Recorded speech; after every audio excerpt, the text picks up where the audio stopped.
Our process here at the Heat Check revolves heavily around stacking games with high totals and tight spreads and going hard at both sides of those matchups within our FanDuel DFS lineups. And you look at week 3, we have 3 separate games with totals of 48.5 or higher and a spread of a field goal or less. So we are back with a traditional Heat Check kind of slate here for NFL DFS. We're going to break down who stands out to us within those game stacks, which games those actually are, outline impact of a lot of bummer injuries for this slate, and get you ready for week 3 across the NFL DFS main slate. Welcome on into the Heat Check, a FanDuel Research podcast. My name is Jim Sannes. I am a managing editor for FanDuel Research, joined here as I am every Thursday by Brandon Gdula. Check him out on X at Gdula13.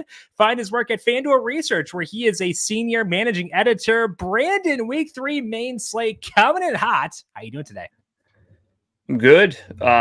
Would be better if there was a little more passing going on in the NFL. It's a little more fun when teams are slinging it, not grinding clock, running the ball. We're going to talk about that and how it might impact the way that we build lineups. But yeah, and look, yeah, I'm a data guy, but it's not.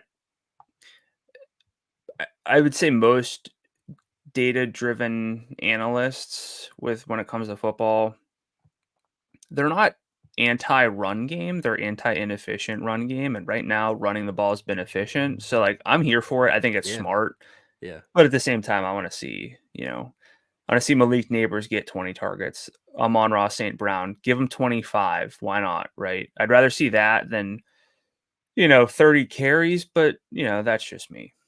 I do think that it's aesthetically pleasing to watch a run play. And so like, that's my like boomer take, is that even though it's not going to be as explosive or as efficient, it is kind of fun. So like my boomer take is that I'm actually not super opposed to this, as long as we still get games that have like the shootout potential. And for this week specifically, I do think that we have that. Again, 3 games, high totals, tight spreads. So yeah, totals are lower as a result of the increased running, but it is fun to watch and we still get these totals. So like, I'm honestly, I don't know if it's a bad take, but I'm kind of okay with how things have gone so far, minus the injuries. Yeah, I'm fine with it. And, whether it even lasts, and what it is, because like, yeah, we're going to talk about the change in defense but also efficiency is just kind of down sort of this year than other years. So, we don't need to belabor that point right now, because again, we got a trend dedicated to it. We're going to discuss how it's going to impact us, but overall, it's been it's been like a solid start to the NFL. Some good games. I don't know. I got these title belts back here. I want a little more of that like Burrowhead kind of talk. We're getting some of that, so hopefully we get a little bit more of that with saying that people just run really fast in a straight line. Like, I'll take it. But just give me some of those good storylines. Run the ball and bomb it. That's all I want. That's what I'm here for all day, all week. We're going to break down, as Brandon said, the implications of systemic changes across the NFL as far as running the football. We'll talk about those key injuries impacting the week 3 main slate, games to stack, and our top plays at each position on FanDuel. But first, a reminder to make sure you are subscribed to the FanDuel Research Podcast feed wherever you get your podcast, because you'll get these shows as they go live each and every Thursday. FanDuel Research Podcast, Spotify, Apple, wherever you get your podcasts. You can also watch a video version of the show over on the FanDuel Research Podcast feed on Spotify. You can watch the video feed on Spotify there as well. Football is back, and there's no better place to get in on the NFL action than FanDuel, America's #1 sportsbook, because right now all customers can bet $5 and get a 3-week free trial of NFL Sunday Ticket from YouTube and YouTube TV. Then you'll be able to watch every regular season Sunday afternoon out of market game. Plus, with FanDuel, you don't even have to leave the app to access real-time stats and data to help you make even more winning bets. Download FanDuel, America's #1 sportsbook. Must be 21 plus and present in select states, or 18 plus and present in DC. Offer ends 9/22/24. After a 3-week free trial, the full price of NFL Sunday Ticket will be automatically charged seasonally. No cancel anytime, no refunds. Terms, restrictions, and embargoes apply. YouTube TV base plan required to watch YouTube TV. Redemption requires a Google account, and current form of payment. Gambling problem? Call 1-800-GAMBLER or visit fanduel.com/RG. Call 1-888-789-7777 or visit ccpg.org/Chat Connecticut. Visit mdgamblinghelp.org in Maryland. Hope is here. Visit gamblinghelplinema.org or call 800-327-5050 for 24/7 support in Massachusetts, or call 1-877-8-HOPE-NY or text HOPE-NY in New York. Brandon, let's dig in here with our slate overview for week number 3. And to me, this comes down to those game stacks primarily, how we want to stack those games with the high totals and tight spreads. And then at the same time, trying to identify value. And to me, a lot of that value comes from the mid-range at wide receiver, the 6,000 range, pretty banger this week. So that's the key thing for me, is finding ways to stack those games and identifying value specifically in the mid-range at receiver. What stands out to you for week number 3?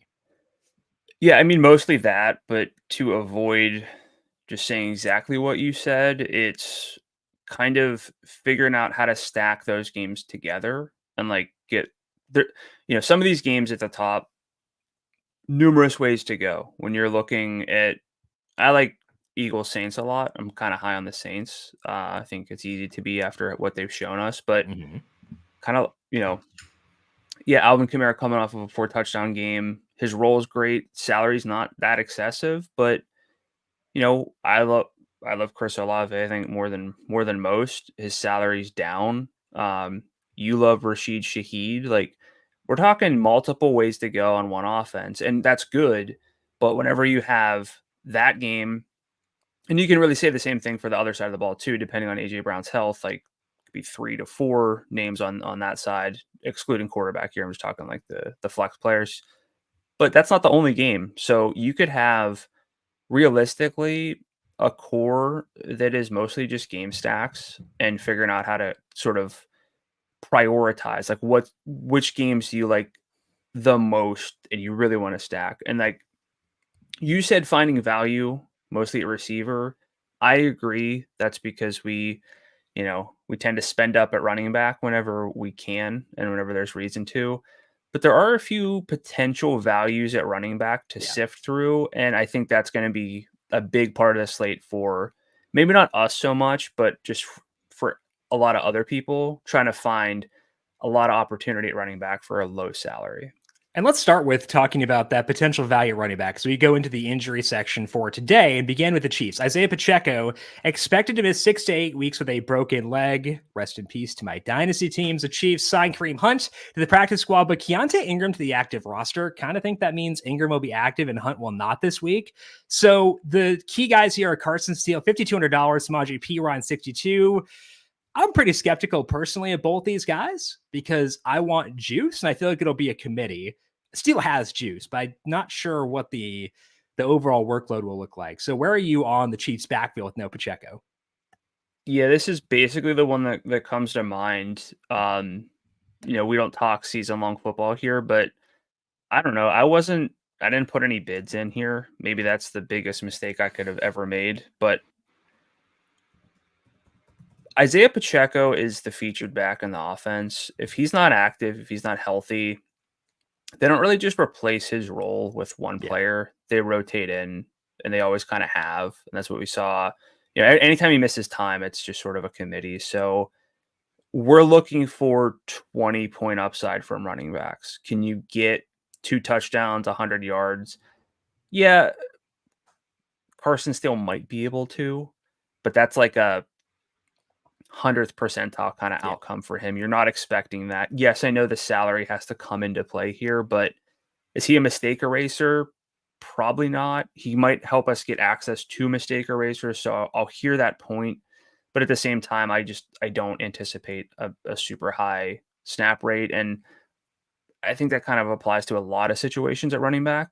But there are some where we've kind of seen value back step in and have a role already, and I'd feel more comfortable going there.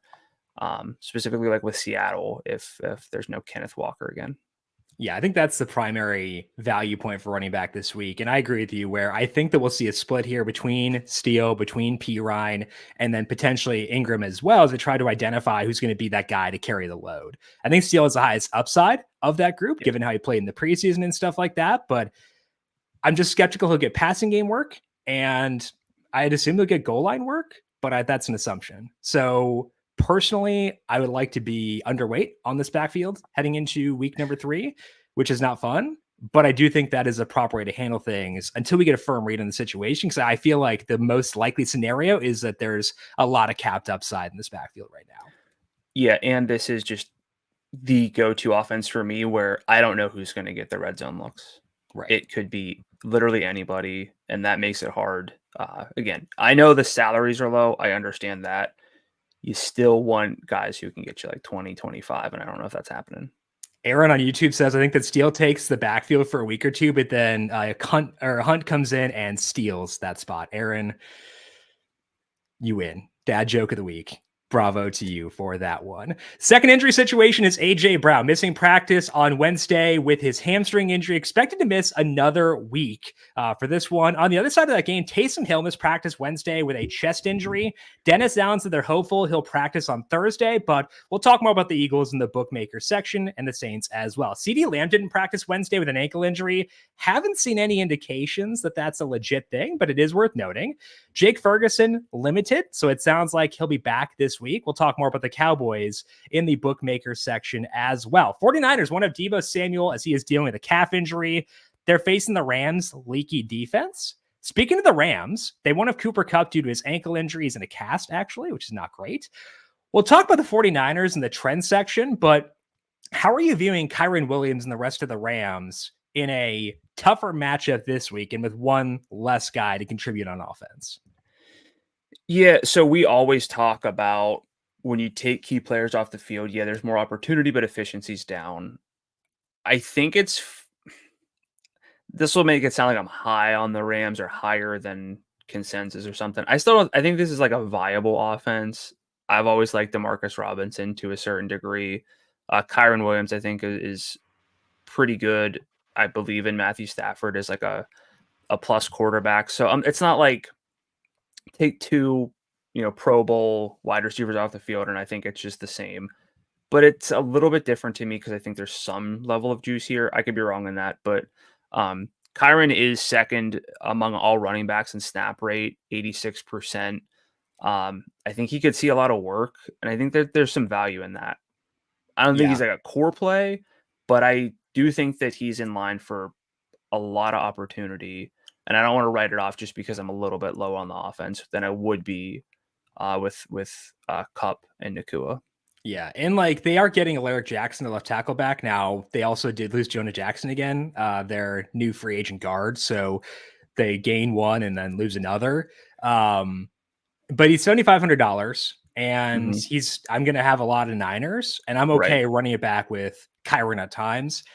I'm fine with DeMarcus. I don't really think I want to get to him compared to the other 6,000 range receivers, just because like DeMarcus Robinson in a vacuum when he has Cooper Kupp and Puka Nacua to take away attention, cool. If he's your number one target, that's concerning to me. So I think that Kyren's probably the one guy I am actively okay with, whereas maybe I'll toss into Marcus in my 53rd Brandon Ayuk lineup as a game stack, but Kyren's the only guy here I'm actively fine with. Would you so DeMarcus is game stacks only, Colby Parkinson game stacks only, or not? I don't think he's going to earn targets. If he couldn't do it last week, I'm pretty concerned about that. I liked his situation coming into the year because of all the money he got in free agency, but it's not great so far. And then is Kyren game stacks only or a little bit above that? Probably game stacks only, but I'll have Niners in most lineups, so I'll wind up getting there as a result. You alluded to this one. Kenneth Walker missed practice again Wednesday, putting his status in doubt for week number 3. DK Metcalf also missed practice, but that happens with him pretty often, so not super concerned there yet. With Walker out last week, Zach Charbonnet had 14 carries and 5 targets with a 50% red zone share. How are you handling Charbonnet at $6,700 if Walker is out once again? Kind of bearing the lead a little bit with the 96% snap rate for Charbonnet, all 4 red zone snaps. Give me Charbonnet because I've seen a 95.5% if we're going to get nitpicky here, but give me that as opposed to guessing at some of these other value backs. It's something we talk about all the time. there's a lot of value in seeing. Yeah. And it's specifically sort of the running back stepping into opportunity. It's not always opportunity. Sometimes it's your opportunities maybe bumped up by a couple like chances per game, but you're just going to rotate in. I think that there's a lot of value in just taking what you see whenever you see it like this. So I'd be pretty, I don't want to say decently high on Charbonnet, but among the value backs, he's the one who's jumping out because it's a good situation. Implied team totals 23 points, favorites. Like Geno played really well last week, which helps him. Yeah. And they're facing the Dolphins here, not a defense I'm really trying to miss out on because James Cook absolutely torched them last week on Thursday night. And yeah, Charbonnet's production was not good in week number 2, but on the road facing a very good Patriots defense. Out of a running back, even at a lower salary, we want early down work, we want targets, and we want goal line work. And Charbonnet checks all 3 of those boxes. So for $6,700, he is going to be like a legitimate core play for me this week, whereas I was not super into him last week, in large part because of the matchup, but also, like you said, confirmation that his role will be as good as we were hoping it might be. Yeah, and he ran 2/3 of the routes last week. The only backs with higher route participations last week were Saquon Barkley and Bijan Robinson. Yeah, that's pretty sick. So Charbonnet, of the quote-unquote value backs, is definitely my favorite for this week. The Dolphins place Tua Tagovailoa on injured reserve, so Skylar Thompson will start this week. Facing the Seahawks, Raheem Mostert able to practice, indicating he's likely back this week. So how are you viewing Tyreek Hill, Jalen Waddle, and Devon Achane, given that they've got a backup quarterback here? It's like Thompson's efficiency wasn't great, and whenever he got time in 2022, I think it was 1 touchdown, 3 picks. Just in terms of like output, but he still gave Tyreek Hill 11 targets per game in those 2 relevant games. Tyreek went over 110 yards per game in those. Jalen Waddle 76 yards per game on 7 targets. So target share is like 18% for Waddle, 28.6% for Tyreek. I still think they'll see volume, but the efficiency is like, this is where I'm okay to step in and say, like, I think the efficiency might not be good enough. And for Tyreek Hill at 9,000, you can't really miss on that. Yeah. Like Amon-Ra St. Brown or Tyreek Hill, like straight up this week. It's not a discussion. Yeah. So that's kind of where I am with it. Where's Waddle? I haven't even $6,600. That's not low enough for me. If you look back to Skylar Thompson's starts back in 2022, Waddle averaged 58.4 yards per game.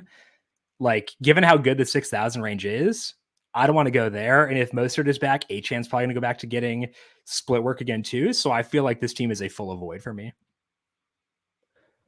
Where's Achane's salary?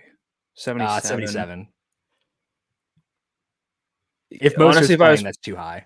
If I was playing anyone, it'd probably be Waddle, but I don't think I'll need to get there because there's a lot of other options in the 6,000 range. I agree. Malik Willis expected to start for the Packers again against Titans, though Jordan Love did squeeze in a limited session on Wednesday. The money line for the Packers did inch up. It was plus 134, now plus 120. So some money came in on them there. And total, I believe, went up a point as well. Josh Jacobs went nuts last week. Salary $7,300. I'm assuming it'll be Willis. So let's kind of go with that first. What's your view of the Packers offense here against the Titans? Yeah, I remember last week throwing out the, hey, what would you say to people who might think Josh Jacobs just sees all of the work because they won't throw the ball at all? And that's not usually how we approach things because we want efficiency and we want like touchdown opportunities. But the Packers took that to the extreme and gave him, those 31 carries, was it? Yeah. And they basically broke the pass rate over expectation metric. Yeah. I'm with you where I would assume it's Willis. I don't think you need to take a gamble this early with Jordan Love. Also, it's a revenge game. Don't deprive Malik Willis of his That was the next thing I was going to say. That's the next thing I was going to say. It kills all of the wide receivers. Yeah. But as far as Jacobs goes, Jacobs against Tennessee, who's been kind of average-ish against running backs so far this season. But we've got James Conner at 74 in a game that we love. Kyron Williams, who we talked about. do you see enough with Jacobs to get there, even though he doesn't really fit our process? If Love plays, I would consider it. Marshawn Lloyd is on IR now, which should open up some snaps for Josh Jacobs. Emmanuel Wilson, will play a bit. I think they like him enough to still use him, but I don't know, man. He'd be a fine play. Like Kyron or Josh Jacobs for you, if we assume that it's Willis. Probably Kyron. Yeah, I think so too. Like Josh Jacobs got 32 carries and had a 69% first half snap rate, 67% for the game. Like he could have a season high when we're looking back. It's like, oh, Josh Jacobs week 3 was the most carries anyone had, but no passing work. If Tennessee's run defense trends up, like it probably will long term, I don't know. You look at they had 5 red zone plays last week. Their implied team total was 5th worst. Yeah. I'd probably miss out here and just be okay with it, I guess. Same there. Jordan Addison has practiced Wednesday with his ankle injury. Justin Jefferson, good to go as the Vikings prepare to face the Texans this week. How are you viewing Jefferson in this spot after his massive touchdown last week? I mean, he's got a great target per route rate of 29%. It's pretty elite. Receiver average is around 19% right now. It's fine. Obviously, we're going to want some Texans. So I think getting up to Jefferson at 92 is awesome, but I still don't love overall what we're getting from him. He scored in both games. The pass volume has been fine. His market shares are fine, but it's the volume, and it's something that's fair to question how efficient this team will be long term. So I'd say game stacks only. Yeah. It's kind of similar to last week where it's I understand the thought process in getting there, but it's a lot to allocate. And there are other receivers in that range I like more than him because they fit better with game stacks and stuff like that. Yeah. So, and I don't mind this game overall, but other side of that game, Joe Mixon didn't practice Wednesday with an ankle injury, able to return Sunday night, but it seems like there is a decent chance he can't go. Also, no Dameon Pierce at practice Wednesday. Would you chase Cam Akers or Daria Gumbawale if Mixon cannot go here? So this is the other sort of duo that came to mind. The salaries are even lower. Ogunbowale's salary is $4,500. Akers is $4,000. ESPN beat reporter Dan Graziano thinks that Cam Akers will have a larger role, but what that means, we don't know. It's probably still going to be a split backfield. But at those salaries, I'm much more receptive to it. Yeah. Just because it could literally open things up for an additional or mistake eraser. I would assume you're going to love this, but Tank Dell just gets more carries. I think that's going to be a part of everything. I don't see myself plugging in either of the backs very often, though. Yeah. Limited exposure only to Akers for me. I'm not using only Akers. Yeah, I'd probably go that route too. Sneaky Cam Akers revenge game against the Vikings. Don't forget that. He did lose a key fumble last week and did not play after that. They benched him for Ogunbowale. Even on they ran the ball with Ogunbowale, which is wild. I think the bigger takeaway is they just lean into the pass more. And I think CJ Stroud's smart enough to handle this Brian Flores defense. Most guys are not, but CJ Stroud, I think, is.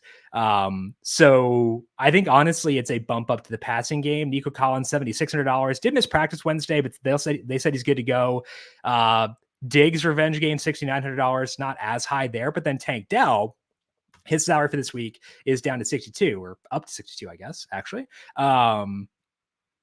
I think that both Collins and Dell are really, really fun this week under the assumption they throw the ball a bit more because their backfield stinks now. Yeah, I mean, we got potentially the best young quarterback in football and the best receiver in football, but in this game, just might not be who you think it is. Oh, Nico? Yeah, sorry. Or as you calling him, Freako Collins. I'm into that. Tyjae Spears didn't practice Wednesday. Told reporters he'll be good to go. Tony Pollard has had a big role even while playing alongside Spears. So Spears isn't 100%. That's kind of interesting. Assuming that Spears plays, what's your view of Pollard against the Packers this week? Yeah, Pollard, 68% snap rate last week, 17 of 23 running back carries, 6 of 8 targets. He looks pretty good. I think when the expectation's not just being a true 100,000% featured back, you know, he's been fine. Like he was super efficient in limited work, then with extended work wasn't great. Now he's kind of finding a balance of still being pretty effective. Salary is reasonable. He's not really the type of player I target because again, it's like offensive expectations here. How many chances are they gonna have to score? Can he score twice? Yeah, he can if he scores like both of their legitimate times, but I just don't like the offense enough. So it's fine. I think this is probably historically the exact type of role that I'm underexposed to. And maybe I'm too quick to write off like an 18-point game at, sub 7,000 for a running back. But for the most part, I think I'm good with it. I wouldn't talk anyone out of Pollard, but I don't know how often I'll get there myself. I definitely think that he's below Charbonnet in this range if we assume there's no Kenneth Walker, but I think that he's probably second in this range personally. I do like him a decent amount because of the work that he's gotten. This Packers defense pretty stanky, and like I think that the Titans should take a page out of the Joe Brady playbook and like run the ball more to get Will Levis to chill the F out. Like that's what they need to do is like stop. We need like Josh Allen can do it because he's a freak, but like Will Levis should not be doing this crazy stuff. So like run the ball, calm him down, let him chill out for a second, and let Tony Pollard get a bit more volume. And he's gotten passing game work too. So I think that I'm a bit higher on Pollard than you are. So my question then is, are you going to build lineups where you have Pollard and Charbonnet? Yes. As like your two running backs? I am. Or one of your okay. I don't do that super often. I like to kind of limit things to one value back if I can. And like spoiler alert, I still flex a running back a lot. I guess I could see it, especially with the case of all of the wide receivers and maybe eventually like a tight end will score. It feels like tight ends haven't done anything all year, but I think I would be receptive to it given the game stacks we have. So I guess my one pushback is I don't think they're two quote unquote value backs because we know they both have high snap rates and we'll get some goal line work and we'll get passing game work. So that's a value back salary, but not a value back workload. And so that's why I don't view it that way necessarily personally. I think it's value back for Pollard in the sense of like kind of talking like 65% snap rate in an offense I don't love. Sure. So okay. I don't want to get out over my skis on Tony Pollard here. I hear you. That makes sense. Keenan Allen missed practice Wednesday with a heel injury. Roma Dunze limited after playing through his knee injury in week 2. Bears facing the Colts this week. How do you view this passing offense against a Colts defense that is already bad and just lost to Forrest Buckner as well? Hopefully we see something from Caleb this week. His salary is only 7,000. Haven't loved, not gonna make a declarative statement here. But salaries are low for the pass catchers. DJ Moore's salary is 6,500. They're going to be indoors. Kind of wanted to see like a nuclear target share for DJ Moore last week without Keenan, but didn't. It was 29%. Like it's not bad, but it was 28% the week before. I was kind of hoping he'd get like the Keenan Allen. I think Allen had like a 37% target share in week 1. I was kind of hoping for that.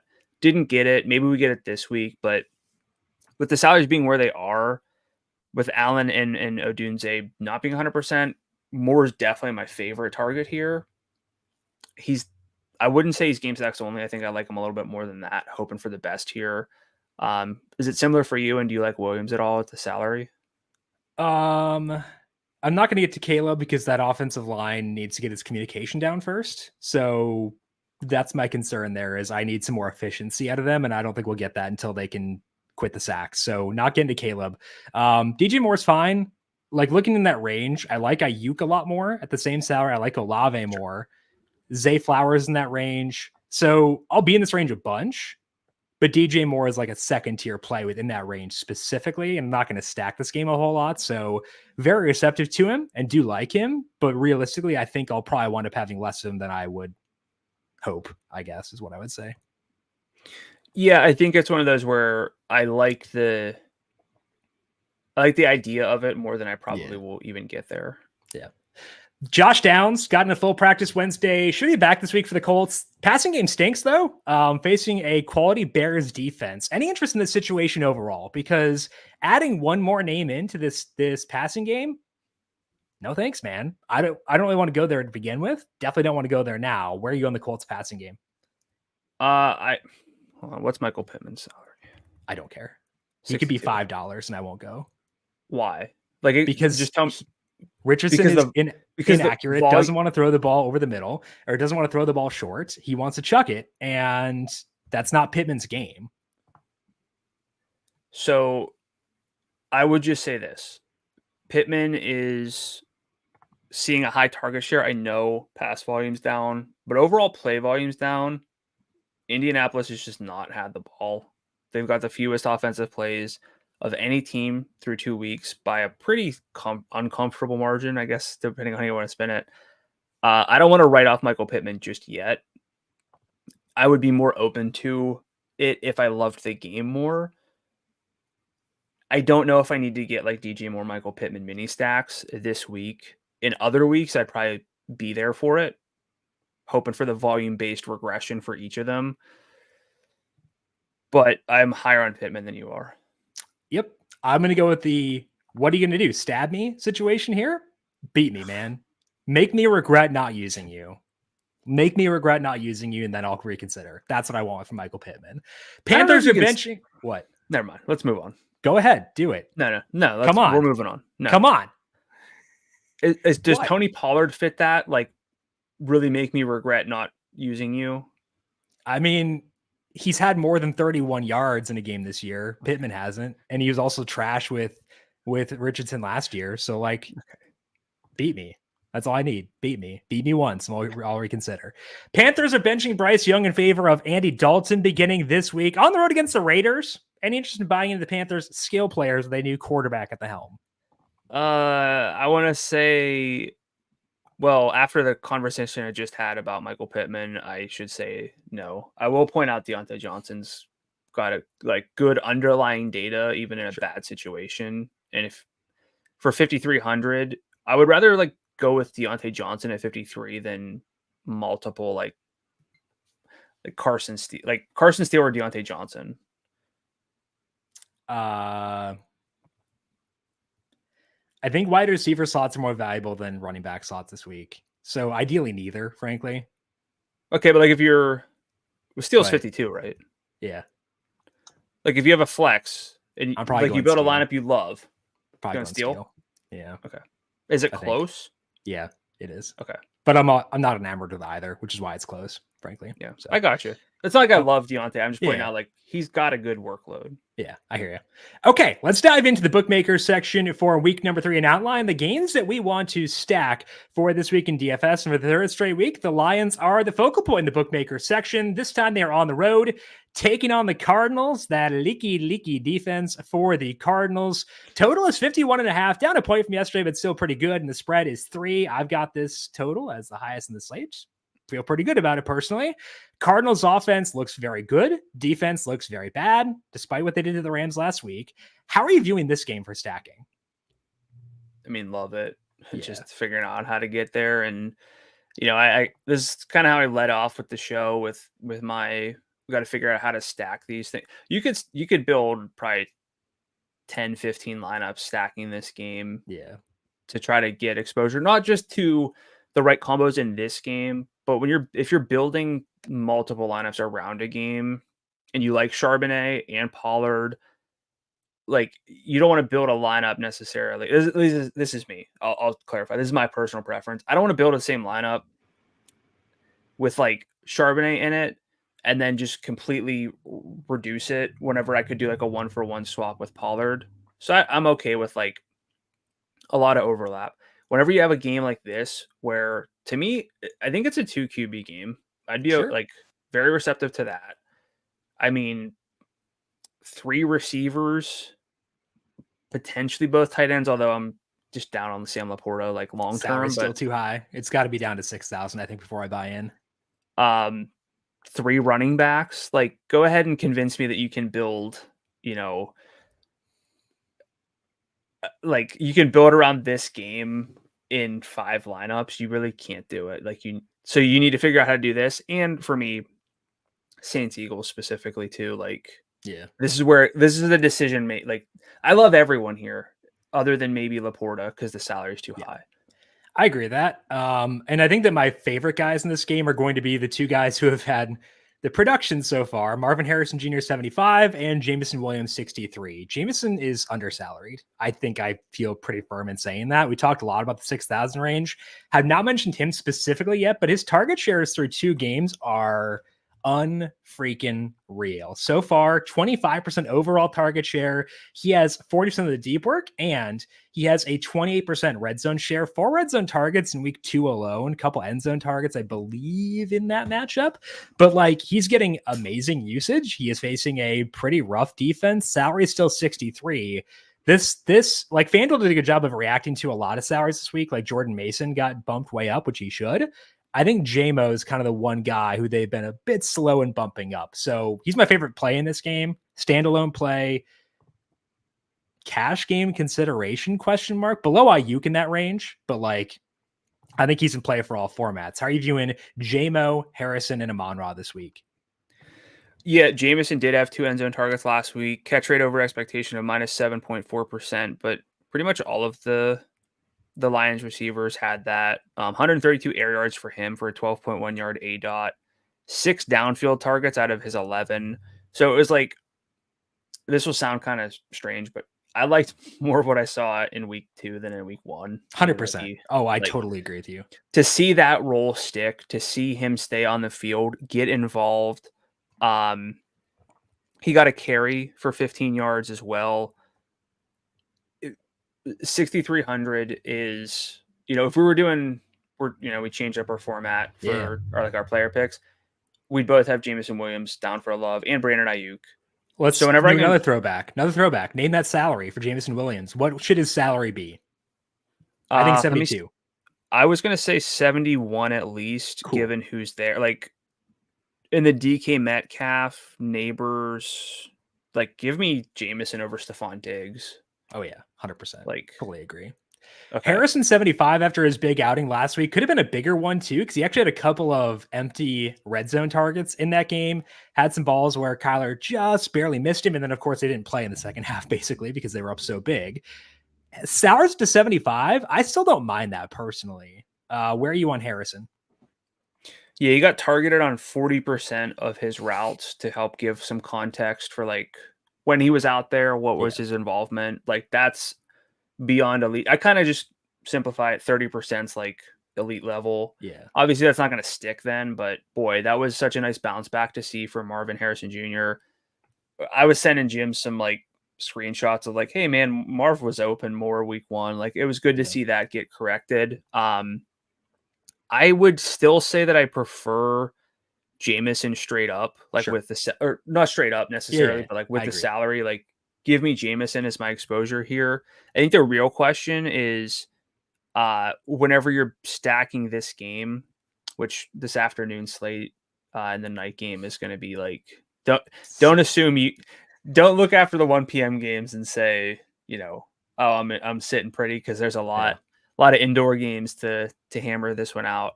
I think my real question is like James Conner at 74 or Marv at 75 if you're building like a primary stack for this game. I would almost always go Conner because I love his workload. In this specific matchup where the Lions are so good against the rush, give me Marv for this one. I mean, I'm open to that for sure. Yeah. McBride, one of the top tight ends in the slate, right? Despite the salary going up 68. Yeah, he's McBride over Laporta for me. Like again, if I'm building a lineup, I'd prefer to get to McBride than Laporta for sure. And then how many lineups do you need to have a Jared Goff lineup? Because I agree that the 2 quarterback slate or a 2 quarterback game, Kyler's great, like Kyler a lot. But how many lineups do you need to get to Jared Goff? I do kind of like. I mean, we got Hurts, we got Lamar, we got Mahomes. Although I'm kind of down on Mahomes overall. 12 to 15 is when I think I'd probably start getting back into Goff. I think that's very fair. I agree with that too. And is Kyler kind of in that top tier consideration for you? Yeah, I think he has to be. Yeah, I agree with that. Final question here is the guys we not discussed: Jahmyr Gibbs, David Montgomery, Amon-Ra St. Brown. Who is your favorite of that trio this week? All guys with high salaries, but paths to a good game if their median expectations are not where you'd want for their salaries. It's always going to be Amon-Ra because he doesn't week 2 was great for Jameson to see the roll stick. Week 2 was even better for Amon-Ra to remind us that they know who the guy is here. So I love that. So it's going to be Amon-Ra, but it's not a super fair comparison, but I know what you're asking here. I'm always going to have a hard time plugging in too much Jahmyr Gibbs or David Montgomery. You talked about median expectations versus ceiling. They still cap each other's ceiling, which is a little bit unfortunate, but they can pay off their salaries. I just don't know how often they're getting 30. Yeah. So that's the hard part. Yeah. Deacon to the Legend on YouTube says he thinks Montgomery is interesting against a he said rush defense. He meant rush, but it is kind of rusty. So that's actually, it makes sense. I appreciate the slip there. This rush defense is pretty bad. And I think with how Goff has struggled so far, I could see some increased rush attempts for the Lions. So I don't hate Montgomery, don't hate Gibbs, but I want to keep it around they're 10% kind of plays for me, FOMO type lineups. So I do think they have 24-point upside, which is enough at their respective salaries. So if you like Montgomery to that degree, Montgomery or Pollard in a vacuum, knowing the game environment for Montgomery, probably Pollard. I like the passing game work more. Yeah. So if I'm saying that, just realistically, I don't know if I'm going to play David Montgomery, even though I understand the case for it. I don't think he's a must play by any means. Yeah. He's a solid guy and a guy I like, but not a must have similar to JMO for this game. Second game for us in the bookmakers section is the Eagles at the Saints. Right now, FanDuel Sportsbook total is 49.5, and the Saints favored by 2.5 in this game. You love to see that from my NFC South futures. The Saints have been awesome so far. Eagles defense looked pretty leaky on Monday night against the Falcons. Are you still buying the Saints as salaries rise on Alvin Kamara and Rashid Shaheed? And how are you handling the Eagles with A.J. Brown likely sitting out this game as well? Well, yeah, salaries are up for some of the Saints, but not all of them. Eternal regression candidate Chris Olave, 67. I think I got to keep going there until something happens. The underlying data is really good. There was no volume in week 1. Volume got scaled back again in week 2. He did get tackled inside the 5 twice in week 2. He's a very good football player. Shaheed scoring the touchdowns. Kamara scoring the touchdowns. The heart, I don't want to lose sight of Kamara. Say I want to get there. His role's great. His role's been great. His role was really underrated last year. He's scoring touchdowns. That regression's hitting. But Olave at 67 just makes it so that there's so many names in that 6,000 range at receiver that it's going to be hard to get up to the true studs. And I would say the studs, if we're talking about this game, Devontae Smith without AJ Brown is a stud with his workload. He's phenomenal. But I think my favorite play here, if I'm stepping back across the whole game, is Chris Olave at 67. I was going to ask if I gave you one guy to use here, who would it be? I think it actually is Olave for me too.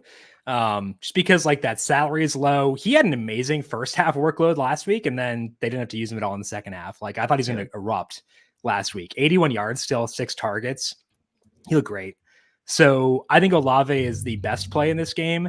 Number 2 for me is going to be Kamara. $8,400, which is a high number for sure. But he has 8 targets, even though they've thrown the ball 5 times so far this year. The actual target share for Alvin Kamara so far is 21.6%. That's amazing for a running back. And if they get more pushback this week, we could see the impact of that role pretty fast. He also just looks good. And the Eagles rush defense, really bad so far. Again, they started off pretty well against Josh Jacobs in Brazil, but then tailed off from there. And then Bijan and Tyler Algier got to them on Monday night. And this happened last year with them too. Like their rush defense wasn't good then either. And Vic Fangio's defense tends to skew more towards stopping the pass and stopping the rush. So to me, it's Olave 1, Kamara 2 in terms of priorities for this game. I love my guy, Rashid Shaheed, but he's going to wind up being third just because I like these guys too much. Yeah. Is this a 2 QB game for you? It's a 1 for sure, with that one Right. being Hurts. Given like he looked amazing running the football last week. He had 13 carries, 85 yards, looked the healthiest he's looked in a very long time. So 85 is not bad for him. Carr 79, I feel like I should be there given how efficient he's been. He is chucking it deep. Like they're letting him, with all the play action they're running, they're going bombs away. And I love that. 79 is kind of high for a pocket passer though, which is why I'm just a little bit lower on him than I think I maybe should be. Well, I hear that. His player log, as you have it pulled up, kind of looks not quite, but like the 240 and 2, or like 203 on 23 attempts. It's like what Russell Wilson used to do. But the thing here is like their offense has been pulled off the field for like 3 out of 8 quarters so far. You give him 4 quarters of competitive football here, the 300-yard bonus is in play for sure. 2 to 3, potentially 4 touchdowns if they don't all just go to Kamara again. I don't know. I think that there's a better case now with that bonus for Carr. Yeah, the efficiency has to come down at some point just because you can't do this forever. Does it? Well, I mean, you got the best receiver in football and Chris Olave on the team. Yeah. So, like, I think it's a 1.5 QB game. Yeah. If I just kind of have a cop out, where I'd be definitely receptive to, I'd hear the case for Derek Carr, but I don't think I'd go with any other Saints necessarily. I think the bigger question is like, okay, high salaries for Jalen Hurts, Saquon Barkley, who leads all running backs in snap rate. Devontae Smith salary is up. Dallas Goedert's been okay, nothing like phenomenal. Which team here is the bring back to you? Is it the Eagles then by default because we like Olave and Kamara the most? I think it's the Saints because I like Hurts. Because I think when I think of bringbacks, I think it starts at quarterback. Yeah. Okay, so then you're playing Hurts, right? Naked. Okay. I think Devontae's salary got a little bit too high at $8,000. And like part of the thesis for using Hurts is rushing. So like it's not a bad salary for Devontae Smith, but it's also a little higher than I want it to be. So I would say it's probably, I think it's probably Hurts by himself with an Olave bring back or a Kamara bring back. It's too much rushing in one game. I don't know. It's either it's a Hurts. It's hard. Yeah. Because Goddard's salary, like Goddard's role just like I was on his over receiving prop on Monday. Maybe this is me just like being like bummed because that's the one thing didn't get in that game. But like his role just wasn't that good. Grant Calcaterra had 2 targets before Goddard got 2. And like, it's like, come on, man. Yeah. 6 targets, 2 downfield, 1 in the red zone. They just kept throwing at the Britton Covey. Like, cool.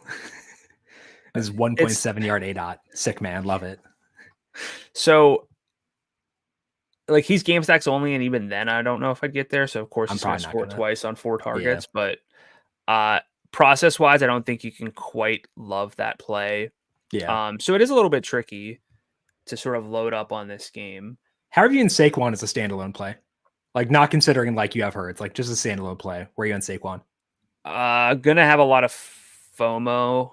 Yeah. But New Orleans' run D's been good. Barkley kind of was not super involved in the first half as someone who I needed him to do some stuff to win a fantasy football matchup. So I was pretty keyed in on that.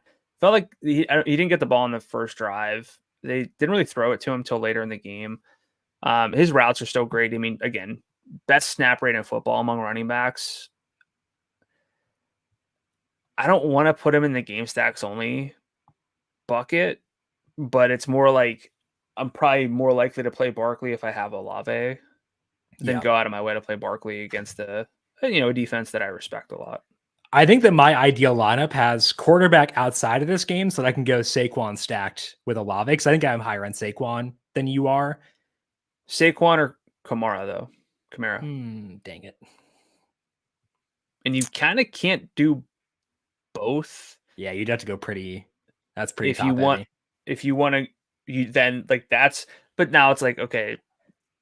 I think for tournaments, I prefer Johnson, Saquon. For cash games, I prefer Kamara because of the targets. Is that an okay answer? Sorry, you said for cash games, Saquon. No, cash games per Kamara because of the targets. Tournaments, I think that Barkley's probably going to have a lower roster rate because he has a higher salary and didn't erupt last week like Kamara did. Yeah, I think that I would definitely listen to that. Okay. Now, this is where, like, if Cam Akers gets you Kamara and Barkley. Sure. Okay. 10%. I'll have a bit, but I don't want to go too hard there by any means. Final bookmaker game is the Ravens at the Cowboys. Right now, FanDuel Sportsbook total is 47.5. Total has come down 2 points. Love to see that because I have under 49.5 in this game. Spread is very tight as the Ravens money line is -110, Cowboys at -106. So effectively a toss up. Total has come down, but it is two fun offenses. Now their defense has been lights out so far. So these two teams can be prone to letdowns. So what's your view of this game? Yeah, can be letdowns. I used this last week where I didn't think Baltimore would fall to 0-2 against the Raiders, and they did. This is like a crucial game for it's Baltimore. not loser leaves town, but like it's like I mean, it's not that far off. It's not that far off for Baltimore. I think they're gonna need to do anything they can. Yeah. What you have just objectively, you have a better read on things like how much they'd lean on Lamar in a particular game. Way more this week than I thought last week. Okay. We loved him. Like, we would have loved him if they were playing the Chiefs on the main slate in week 1. Yeah. Like, where is Lamar for you at quarterback? Because if you say number 1 or close to it, that changes a lot because then Barkley, Kamara, they become really hard to play. Yeah. The 6,000 range at receiver, you can load up on that. It still doesn't get you enough to just like do whatever else you want. Like, that adds up quickly too. So where are you with Lamar? I think we need to start there. I think that either he or Kyler is QB1 for me. I would agree with that. Okay. So that does change things. Charbonnet helps. Maybe it doesn't increase the interest in the lower salary backs, but like the thought process with Lamar is they're 0-2. They're on the road against Cowboys, playing indoors, which I always love for Lamar. And they're probably going to need to lean on him quite a bit. Now I know they lost that Raiders game, but they were ahead, which is why he ran only 5 times in that game. I'm not sure they get out to that same lead here. So I feel like Lamar needs to be a tier 1 quarterback play this week. And I am viewing him as differently this week as I possibly could compared to last week because of the stakes, because of situation, game environment, and stuff like that. So then if that's the case, overall priority for the slate, is it more like Lamar? Is it more Kamara? Is it more I don't know if you're like, I know you're not going to say like Amon-Ra or no CD or anything. So like, who's a bigger priority for you, Lamar or like the superstar running backs? Lamar or Kyler or the superstar running backs? Leaning Lamar currently. Okay. Over Kyler. And then Lamar versus, frankly, Jordan Mason is in that discussion too at 83. Sure. Yeah. And then Kamara, Barkley, not saying Bijan, but yeah. Like, I'm not saying you can't play Lamar and one of those. Right, but it's important to rank them. Yeah, I think that's a good thought process.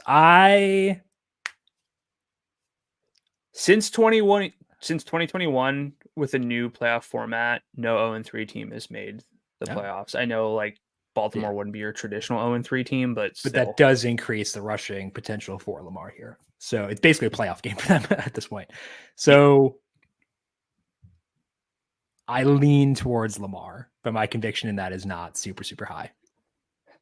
Yeah, if you go like I did like Titans defense, Zach Charbonnet, I'll take out tight end. I like Brock Bowers and Lamar. So again, just quarterback, one running back, and a defense. You have 6,800 per player for 2 running backs, 3 receivers, and a tight end. It gets tight quickly if you plug in even like a Jordan Mason. Yeah. We're going to live in that 6,000 range at receiver. That's not the problem. Right. So it becomes like, do you like Lamar? Maybe this is whenever it's like, okay, I'm just going pure 6,000 with Lamar. And it's like Charbonnet, Pollard, Ayuk, Jameson, like probably Zay to stat. Yeah, I see you're building it now. Yeah. Like, is that sort of your preferred build? If you might wind up being that, like Lamar plus balance. Not opposed to that. I really wish there were a lower salary tight end I could like. I don't see a whole lot personally, though. The hardest part here, like you said, is if we're gonna do that, Saquon's got a massive ceiling. Bijan, Kamara, Mason, like it. You can't play them all. Would you play Isaiah Likely to help offset some of this? Yeah, his route rate was virtually identical to what it was in week 1. He just did not get targeted on half of his routes, which wasn't going to stick anyway. So his role didn't really change. And we talk about like Jameson Williams seeing what we saw in week 2 after an eruption game. We didn't really get that with Likely. We didn't get like a role expansion. Both of their roles stayed relatively the same, but like, where are you with Andrews? Likely? Both are firmly in consideration for me. Because like they would solve the tight end situation. Right. I mean, we also have we haven't gotten to this point yet, but like George Kittle. Yeah. If you want to play Lamar or really even Kyler, there's not enough value at receiver. There's not enough value that I like value as in under 6,500 at running back and like under 6,000 at receiver to get to Kittle and play like Lamar with Kyler. Because if you want Kyler, you're probably, unless you're selling out for the rushing, Marv and McBride, their salaries are up. So I think it's a fascinating week from a roster construction standpoint. Yeah, I do too. And it's tough. So maybe more value opens up later on, but not totally sure on that. As far as tight ends go, I do like both Andrews and Likely personally. Okay. The Cowboys are easy because I do like Dak. I like Dak, $7,800. Haven't seen it yet, but like on the road against the Browns, don't expect that. And then blown out last week. As long as Lamb is healthy, you just pair him with CD and you figure out the rest from there. Running back, I don't have to consider. I'm not using any of those guys. I'd rather get hit by a bus. So like not considering any of the running backs on the Cowboys.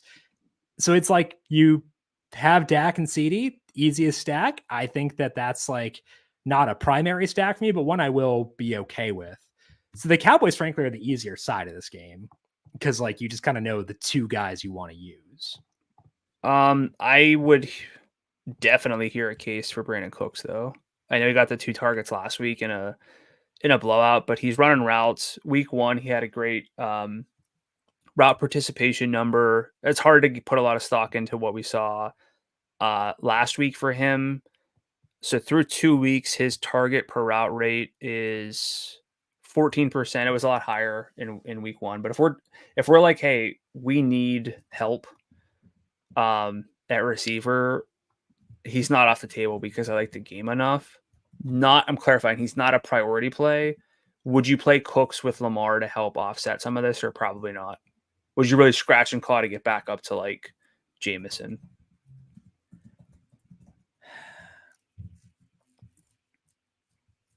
I really don't want Cooks, especially if Ferguson likely back. And there's potential Jalen Tolbert passes him on the depth chart. Tolbert, I think, just looked better last week.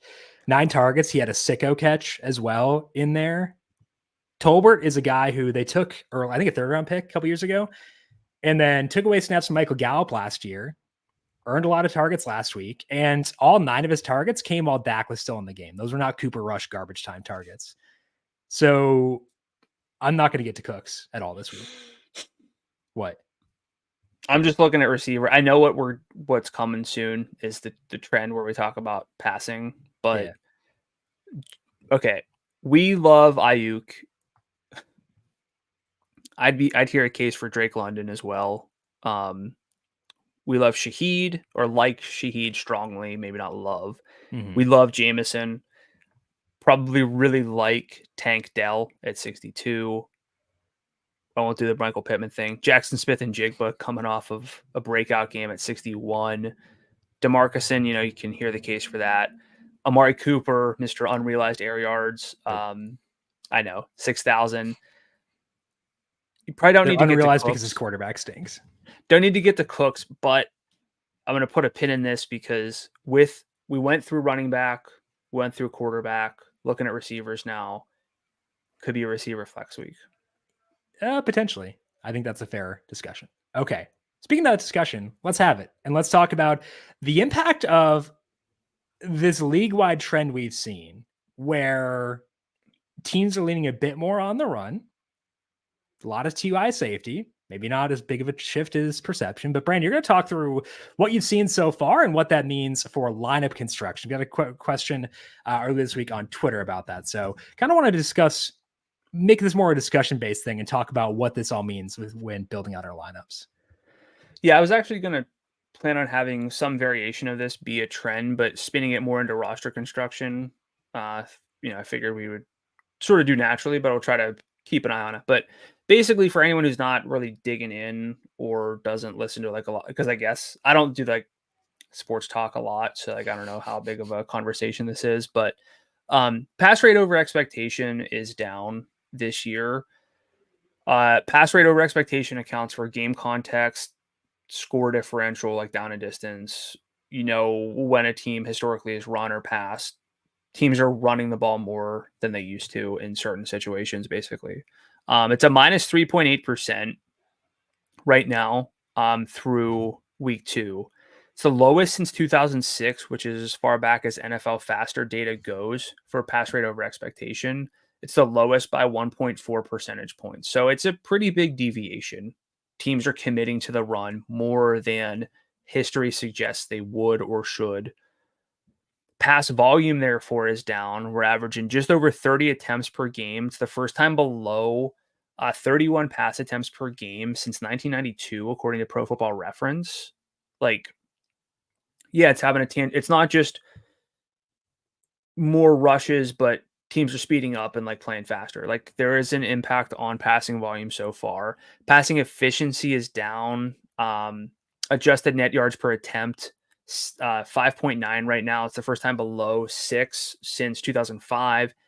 ADOT, so average depth of target, how far downfield players are when they're getting targeted. It's the lowest. It's 7.4 since 2006. It's around 0.4 yards shorter than the next lowest ADOT since 2006 in that span. Scoring's down a bit, although scoring's been down kind of a little bit the past 3 years. It's within a half point per game in each of the last 2 years. So it's not a huge deviation. We're seeing more efficient rushing. So we get it. If we just throw more numbers out, it's whatever. Now, why is this maybe the case? The rate of nickel and 2 high safeties is at a 9-year high, according to Next Gen Stats, as far back as their data goes. The use of nickel defenses is up to 65.5% the last 2 years. We actually kind of saw very similar numbers last year to this. So I know the trend is now passing's down and stuff. Could be an adjustment, but defenses aren't really changing. It might be more offensive changes, which kind of does impact us. It was about 58% from 2016 to 2022. So again, 58% to about 66%. And for anyone who doesn't know, nickel defense is with an extra cornerback, so 5 defensive backs on the field to help protect against the pass. So the thing you might maybe think is it's just more overall defensive backs. It's not really the case. Dime usage isn't any higher. It's specifically nickel that's being used a lot. So that's part of it. The other factor here is split high safety rate. It's 42.1% each of the last 2 years. So this year and last season, up from 37% from 2018 to 2022. So up about 5 percentage points. Now here's where things get interesting. Like I dug back into, okay, what is split high safeties? What is a passing number? What do passing numbers look like against split high safeties versus anything outside that split? It's kind of interesting. Yards per attempt against split high safeties is 7.2. It's 7.1 outside that split. Really no change. Completion percentage, 67.5%. Again, 67.5 versus 62.7. Big increase there. Completion percentage over expectation, it all adjusts for that, so no change there. Success rate's about the same. ADOT, though, is different. 7.6 yards whenever there's 2 high safeties, 8.3 whenever there's not, whether it's cover 0, cover 1, whatever, anything else. EPA per dropback's about the same. It's kind of just that passing efficiency is down. And this is where things get interesting. Like, defenses made a change last season. It's forcing teams to throw shorter passes. Completion percentage is up, but big splash plays are down. Probably dink and dunk get into the red zone easier. Rushing, potential, rushing touchdown potential goes up. So it's hard to see offenses really changing and just forcing the ball down the field. I do think there's an adjustment that offenses have clearly made. We saw it with the Chiefs. The Chiefs were basically, defenses did this to Patrick Mahomes. His ADOT is not good, but he's still efficient. It's just there's not as many splash plays. I think the question now is like, do we think this sticks? Yeah, probably. We saw it last year. Teams are doing the same thing again this year. Do we think the poor passing efficiency sticks? It's really not that different. It's just fewer passes and more rushes because more cornerbacks on the field means you can run the ball a little bit more efficiently there. If you want, you can extrapolate on what you think this really means for efficiency. But the real question here is like, does this change how we would build lineups from a DFS standpoint? What are your takeaways on that? Yeah, I think that for us, it doesn't change a whole lot because we've always been people who use running back in the flex for the most part anyway. And that hasn't changed. I've, in the past couple of years, been more receptive to receivers in the flex, but like I'm kind of cooling on that a bit this year just because I've typically found more running backs who I like. So like from a broad perspective, it's not a huge change for me because it's been running back heavy to begin with. I will say for this week, kind of like you were alluding to, I'm weirdly receptive to a receiver in the flex because I think that receiver is a deeper position, specifically in the 6,000 range than running back is. So if I've got a flex spot, I've already got Charbonnet in there, and I've got 67 left. I mentioned, or 68.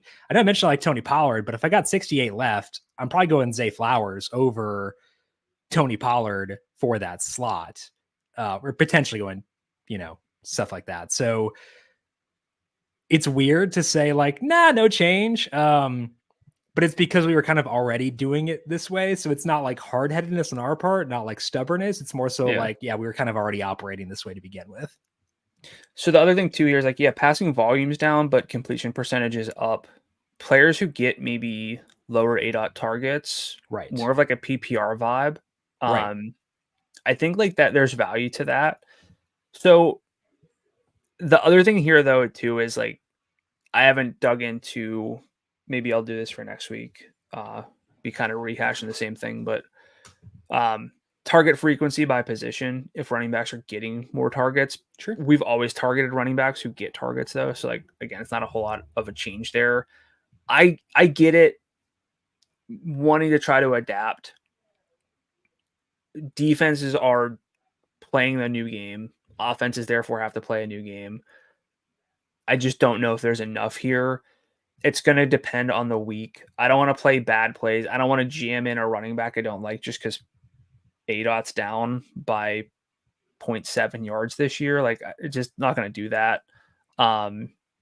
So I don't know. I want there to be a takeaway, but frankly, for us, we're going to flex a running back. For me, I'm going to flex a running back when I can and think it makes sense.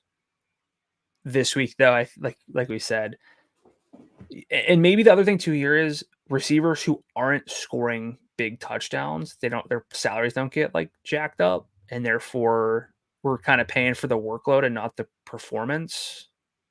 Maybe that's kind of what's happening here. Yeah. I think it kind of bumps up guys who get a lot of underneath targets, like Rashee Rice. Like that's why he's been good for DFS, because he gets like all those short pass. I know he's had a long touchdown last week, but like that's been his like thing. So it kind of necessitates guys who get underneath targets. Like I used to love Gabe Davis back in the day. If it were like that version of Gabe Davis in 2024, probably wouldn't be as enamored there, just because defenses are trying to take stuff like that away. So I think that's the other change too, is that. Okay, my trend talking about the Niners without Deebo Samuel. He is out this week, as is Christian McCaffrey. Facing the Rams, whose defense is pretty stanky, so they just lost John Johnson too. So I wanted to dig in to the offense of the Niners quick and see how to handle them in DFS for week 3. It's a big boost for Brandon Ayuk and George Kittle, and I mean big. I know it's not a surprise, but I mean big. Last year, Deebo essentially missed 3 games. In those 3 games, Ayuk had a 30% target share with 39% of the deep targets. His route rate was almost 90% last week. So back to being full after the holdout. He is one of the top priorities in the slate at $6,500. You could say maybe the top priority. Wouldn't push back on that. Kittle, 24% target share with a 33% deep target share and 38% of the red zone usage. 149 yards in one of those games. If you put Kittle at receiver at 71, I'd say cool. I'm fine with that. But the fact that he also fills tight end, that's fun. And I don't mind having both in the same lineup, frankly, either. I don't think Juwan Jennings has the upside to be in play for DFS. 11% deep target share in the span. Yardage upside pretty capped. It could burn me maybe to use him, but I'm fine with that. I'm not going to be super high in there. Jordan Mason was losing at least some running back snaps to Deebo, especially in the red zone. So he'll get a boost up here.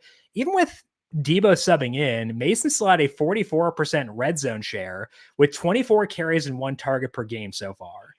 Passing game usage is a bummer for Mason, but $8,300 against his defense, he's firmly on the menu. So I think all 3 of these guys are awesome plays, with Ayuk leading the way. Are you viewing the Niners any differently than me? No. Love all 3. Ayuk is definitely the play. I know we're both going to play him in our head-to-head against one another. No questions there. Great underlying data for him. Only room to grow. The hardest part is we can sit here and say, love Ayuk, love Kittle, love Mason. Ayuk's easy to play lineup-wise. Mason's not. Kittle's not as bad, but especially with the opportunity cost at tight end being how many tight ends on this slate? I know we have Kelsey. We'll need to dig into him, later on in the show. How many tight ends have his upside? Even though we have basically the big dogs on the slate, not many, because Laporta's role's not good. Like his raw upside, nobody has his upside. I could hear Trey McBride if perfect Trey McBride is actualized this week, but it's mostly Kittle. Yeah, it's Kittle. Where's Mason? And my question now is, go ahead. Question: you're going to have a lot of exposure to Ayuk. I think it's good process. Yeah. Can you play Ayuk and Kittle together? Yes. And if not, okay. How often? Is Kittle I'm building one lineup for the slate? Kittle's in it. No, he's a consideration though. Ayuk is in it. Kittle's a consideration. Yeah. Mason a consideration, and frankly, probably going to have 2 in a decent number of lineups. Just because it's so concentrated and this matchup is so good. Yeah, I think with Ayuk's salary being if Ayuk's salary was 75, I don't think I'd get to 2 of them together. Right. But that 65 gives you some room to, room to play. Yeah. Kittle or Mason as far as being a priority for you? Kittle, due to the fact that I've got Kamara right there. Okay. We haven't talked about Bijan much. We'll talk about him later. Sure. I still like Saquon even in a tough matchup. He's indoors. Like we said, it's Kittle's upside seems he's getting a role change, and these other tight ends aren't. Yeah. I agree with you. Weather for this week looks great. Nothing too concerning there. So let's go into our salary scroll, our position by position top plays on FanDuel for this week, beginning at quarterback. Brandon, when you look at the quarterbacks on this slate, what you seeing? Lamar. Staring at Lamar, figuring out, are we going to see like playoff level Lamar doing anything and everything he can to avoid an 0-3 start? Yeah. I think it's very possible. I don't know how you go into this game with a game plan where you're just going to kind of feed Derrick Henry, who hasn't done much like efficiency wise. So it's Lamar versus the field at quarterback, really trying to dig in and figure that out. I might go Lamar. If not, I'm going Kyler, I think. Yeah, I think so but too. It might sound like excessive to sit here and be like, okay, we need to figure out what we're doing with Lamar. But he ran 16 times week 1 for 122, didn't score on the ground, has only one passing touchdown in each game. Like, he could go for 40, and if he does, and you're just like, yeah, whatever, like, you need to be open to that. I think he can go for 40 this week. And I think Lamar is a lot more likely to go 40 than Kyler is. I like Kyler. Oh, yeah. But I think that the upside argument is why I go Lamar QB1 this week. Yeah, and that does make a pretty sizable impact on the rest of the lineup. It does. But I think that's the right call. What about Mahomes for you? I think that realistically, with Lamar, Hurts, and Murray all being in more attractive games to me, it's Mahomes indoors, which I always like, but I don't know. I mean, I think that I'm okay being lower for this week. They did throw more. I mean, they already threw a lot last year with Pacheco. Without him, they threw more, but his ADOT's still really low, and I don't know. I could hear the case for a pivot differentiation play, but other than that, I think there are better plays, like you said, with Hurts and Kyler. So Kyler's your QB2. He is. And then Hurts is QB3. Yeah. And then I think I'm going Dak QB4 personally as of right now. Any other quarterbacks you want to shout out? Don't want to forget about Goff. Just as because again, you might want to play like a Kamara, I don't know, Devontae stack. You might need to play like a Jared Goff to get there. So I might go Purdy in that same vein. Oh, Brock Purdy, Ayuk opens up quite a bit. Okay. I think taking Debo and McCaffrey off the field is... I mean, it hurts, hard for Purdy. Yeah, it's not great, but... Okay. Loves a quarterback, Lamar and Kyler, correct? Yes. And then Hurts is a firm like. Hurts is QB3. Perfect. Okay, running back. Rank for me these top 4: Saquon, Bijan, Kamara, Mason. Go. Oh my gosh. This one is really, really honestly difficult, especially with the fact that like I'm gonna play them. I'm gonna play a comment. But if you're building like 20 lineups, I don't know if you can justify playing all of them because you're just gonna have too much dispersed exposure. So who's the one you squeeze out? Bijan? Bijan, I'd probably squeeze out. Okay. He's at the biggest risk of losing work. Yeah. So I think Kamara's one. I think it's Kamara, then Mason, maybe. I agree with that. Saquon 3, Bijan 4. Yeah, it feels a little weird because Saquon's been great, but I think that's probably my ranking right now.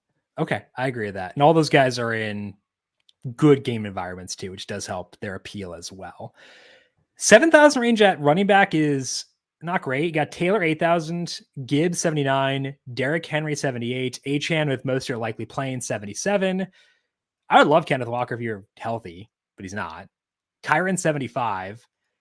Anybody in the 7,000 range really like grabbing you by the shirt collar and saying, Brandon, use me or I will go scorched earth on you? Not exactly, but I do want to stop you there with saying that you would love Kenneth Walker. It seems like the team wants to be hesitant with him. Do you think his role would just be kind of okay? No, I think his role would be amazing if you were healthy. Okay. But I think they like him a lot. Based on the way they used him before he got hurt in week 1, they were all about that life. Okay. Are we talking full by Friday? Oh, no. I don't think it matters right now because he's not healthy. I meant like if he were like fully healthy, like the oblique never happened. Okay. It was so you're not saying if he suits up this week, you love him. That's not what you're saying. I'm not saying okay. that. Nope. I got you. It was a little confusing. I got you.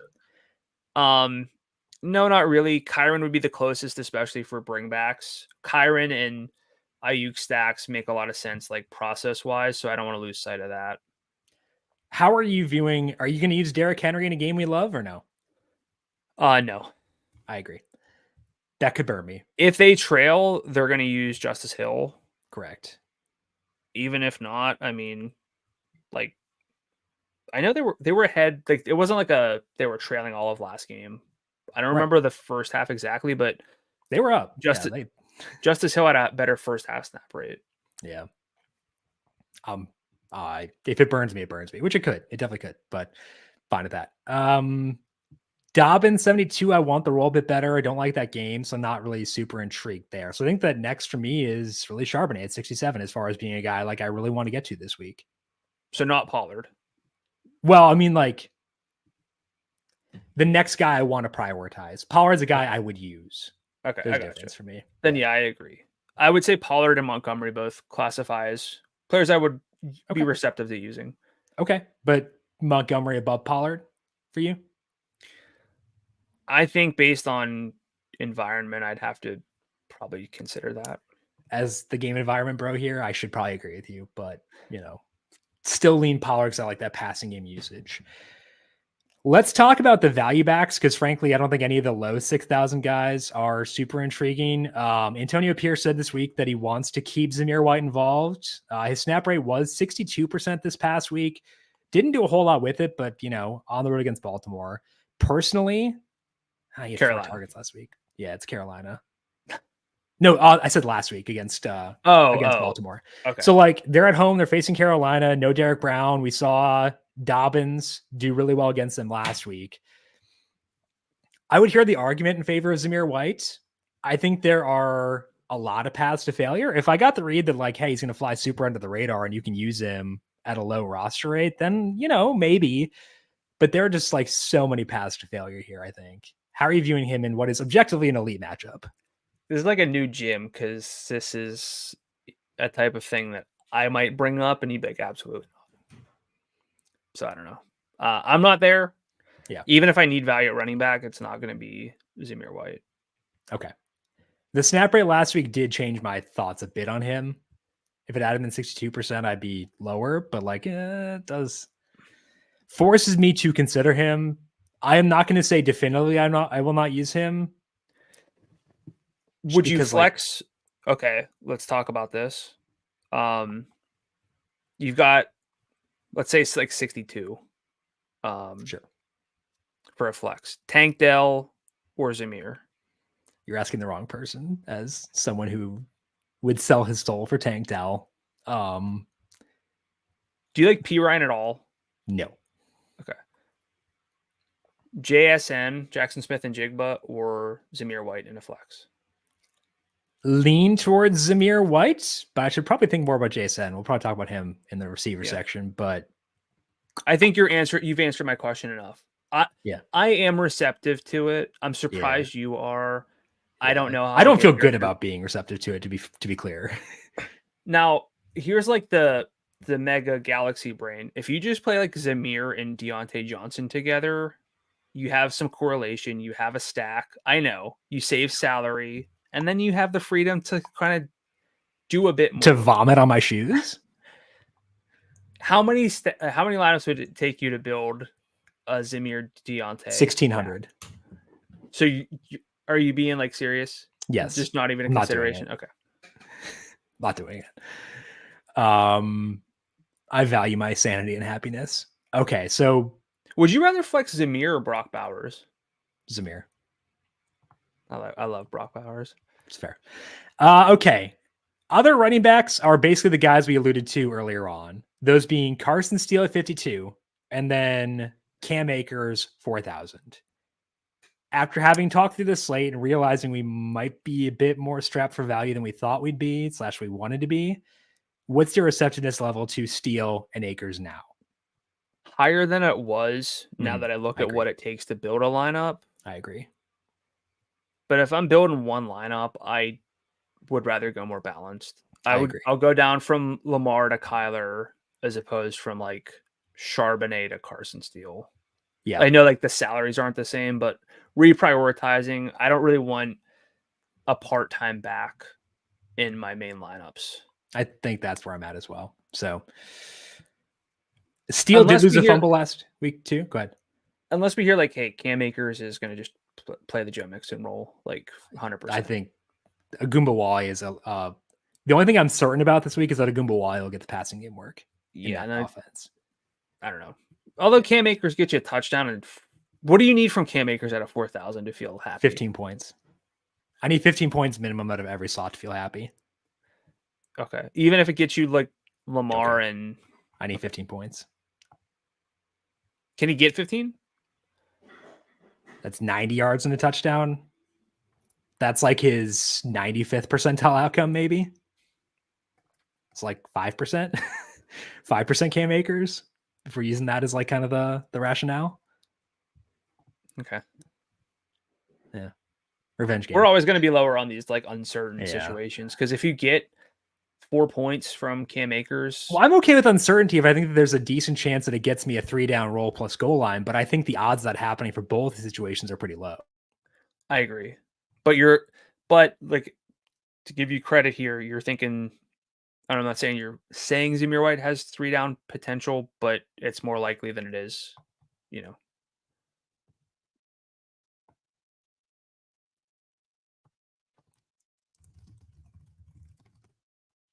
I just think Jim might be frozen.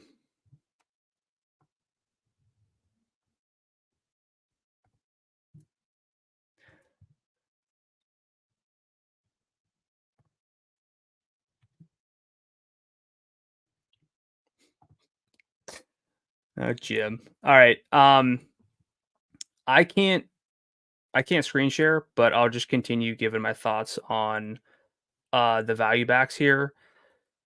The reason that we just don't like to take chances on such part-time backs, whether it's even someone like Justice Hill in a game that we like, he's going to get pass game work. He might get a little bit more than that. It's just the odds that they get 20 points. Super unlikely. And therefore, even though that opens up exposure to Lamar, the elevated receivers, it's just not super likely. So that's the reason that we just are hesitant. We don't like to burn lineup slots on players who frankly can't make us regret not using them. So that's kind of where we are with the running backs. But I'm going to move over to receiver, even though we're not screen sharing here. Everyone else can follow along. We got CeeDee Lamb at 93, Justin Jefferson at 92, Amon-Ra St. Brown 91, Tyreek Hill 9,000 before a fall off.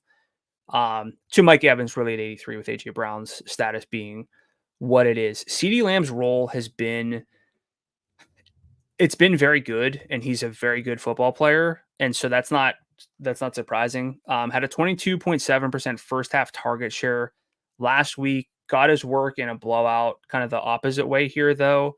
So no real issues with that. It's just if you go with Lamar plus CeeDee Lamb, let's go like Charbonnet. Give me even like Kyron to kind of offset stuff. Ayuk, Jameson.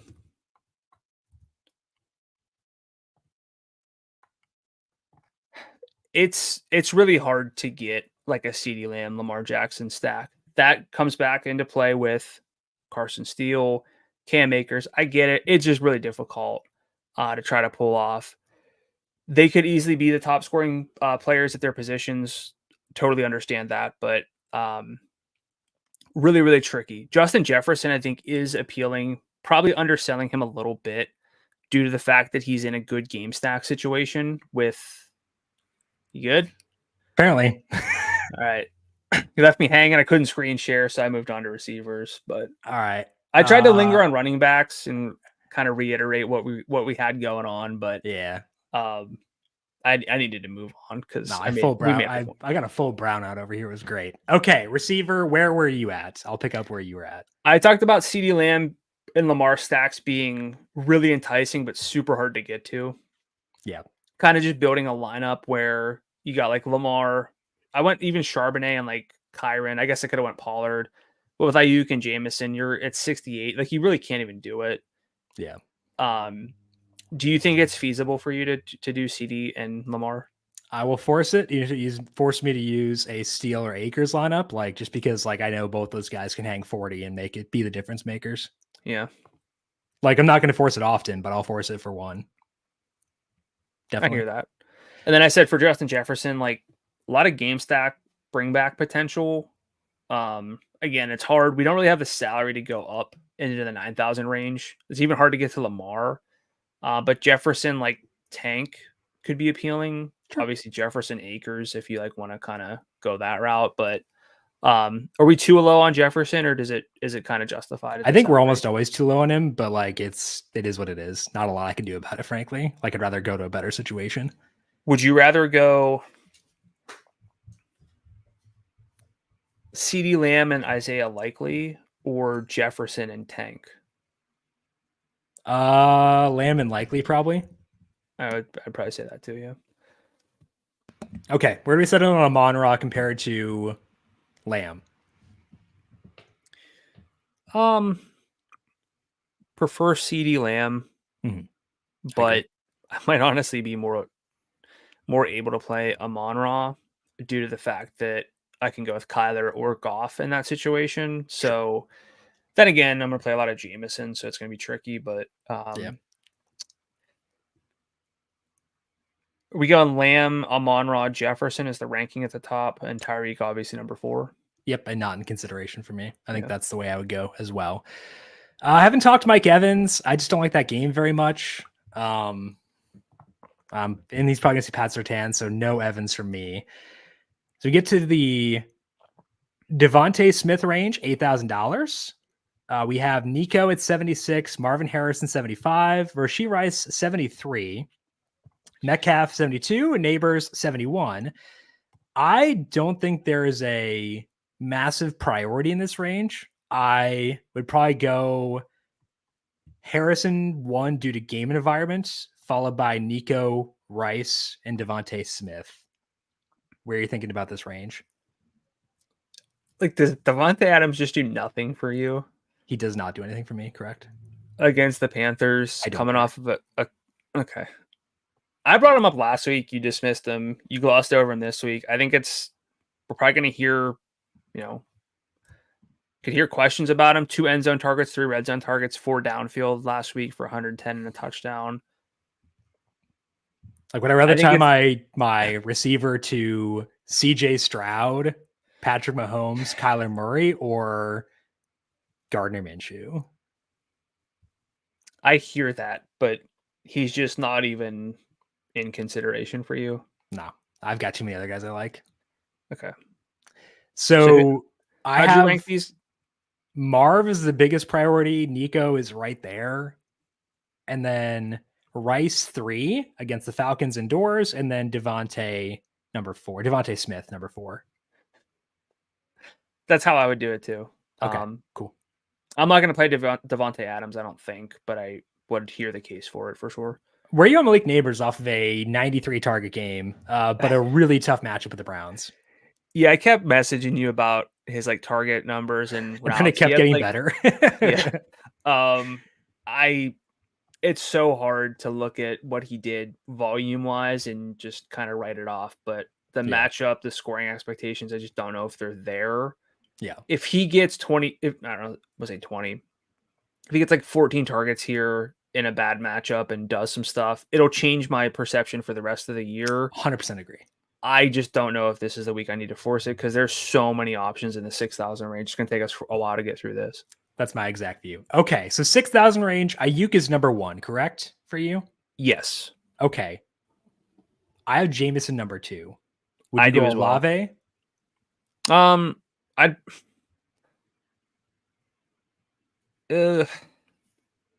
It's close, but if I'm being honest with you, I think Ayuk, Jameson, and Olave is just kind of my default receiver build for my primary lineup.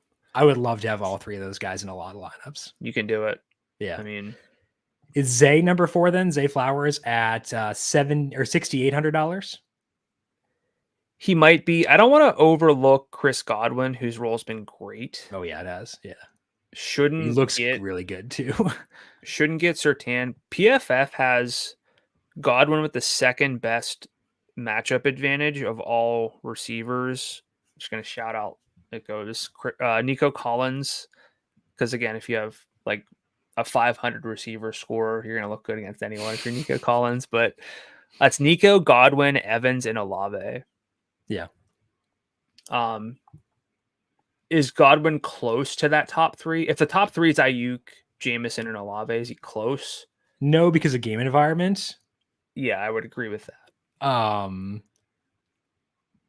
But like I hear your shout out on him. So I guess then of the secondary guys, Zay Flowers, Chris Godwin, or Tank Dell, because I think that we'd have all of them above Rashid Shaheed probably. I would. Does Drake London do enough for you to be in this conversation? Too many Ray McLeod and Darnell Mooney targets for me. Very true. And would Jackson Smith and Jigba join this like second tier conversation? Probably should, right? I think he should. Yeah. Like he had a lot of downfield work last week. I think he had 6 downfield, like 15 plus or 16 plus air yard targets, and he had 12 all of last year. Yeah, he had 6, 10 plus yards downfield. So great to hear that for your numbers. Double digit ADOT, elite route rate. And that was with like Tyler Lockett wasn't healthy leading into that game, but Tyler Lockett had an 83% route rate and got 2 targets. Yeah. So yeah, this could scale back for JSN. I'm not saying he's in the conversation. He's not Jameson, he's not Ayuk, he's not Olave, but this is where I was going with like, okay, I don't know, man. It's gonna be hard not to lock in one of these names as a flex. Yeah. Someone who can get double digit targets. We have a lot of options here in either good or great games. Or conversely, it's like, okay, then flex Marv to bring it back with Jameson. Sure. Like I'm open to that. Marv or Kyron is a flex. I was gonna ask that too, but I think it's Marv.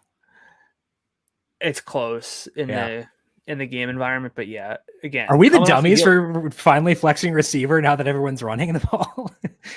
Like I don't think we are, but I feel like I should ask it. We've always been slate specific when it comes to that's true. What we do. Yeah, I think that you can't really convince me that these receivers are not in good situations. Sure. And the other thing too here is like the scoring rates are down a bit. It's not like nobody's scoring through the air. That's not the case. Right. Yeah. But now salaries will swing back a bit too. Yeah, like Chris Olave, if he scored on one of his 2, plays where he was tackled inside the 5, when he got tackled barely inside the 5 and one at the goal line, like his salary's 74, and we're probably not talking about him as much. Exactly. Yeah. So I don't know. I think I'm very receptive to receiver in the flex, even if it's Zay Flowers to help me get to Lamar, even if it is Chris Godwin. Sure. So I think that's correct. Like having 4 guys in the 6,000 range is pretty appealing. Okay. Getting below that though, I don't see a whole lot personally in the 5,000 range. Like Quentin Johnston's role is getting better, but it's the worst game you could possibly imagine. They don't want to throw the ball either. Yeah. He and Ladd McConkey are getting high target shares, but it's just not great. Any consideration to Darnell Mooney at 53? No. We haven't really talked about that game. Yeah. I think that if I had, I'm not going to have Mahomes lineup. Hypothetically, if I did, I'd run it back with Mooney at times. I mean, last week it was Drake London, Darnell Mooney, and Ray McLeod, the only receivers to log a route for the Falcons, and they were all at 93.5% or better.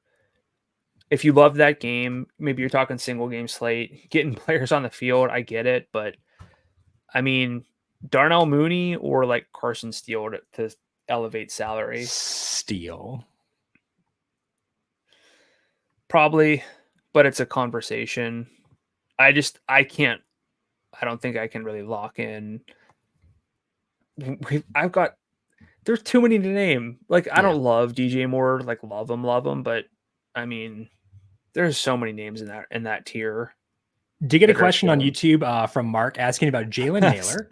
I was literally looking up my notes from for Jalen Naylor. I feel like 88 his salary should be 54 instead of 59. So main hang up. 88% route rate last week, 4 targets for 54.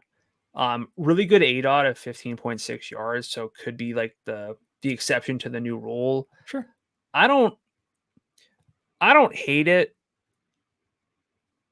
You give me like a Naylor tank value stack, maybe I'm more receptive, or to help offset Nico's salary a little bit. I just don't know if I need to get. I would rather play. Like his salary is just too close to JSN and Tank and JMO for me, I think. Yeah, I was gonna say I'd rather just play one of those guys instead and omit the stack. If that's like his role is not bad. That's a good question, but it's more about we try to stack when we can, like we prioritize it. Yeah, is you have a one-off and it's JSN or Naylor, it's JSN 10 times out of 10 for me. Yeah, for sure.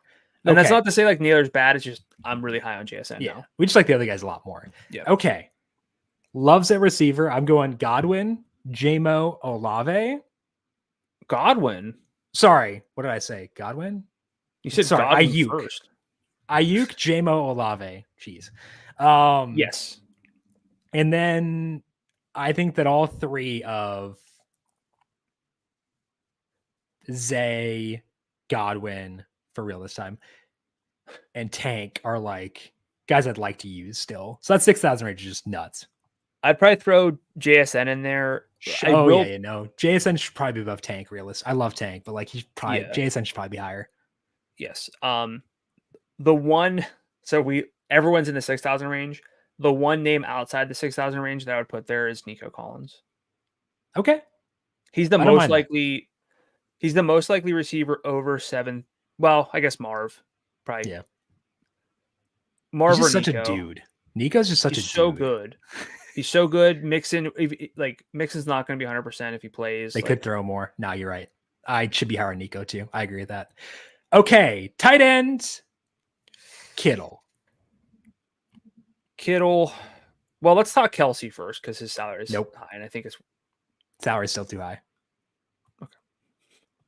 Sorry. I think the tape would show some life for Kelsey. It almost makes me want to. What's that? Definitely. Yeah. Oh. Well, then why were you so quick to spin? Because of this guy. I get it, but like we can't.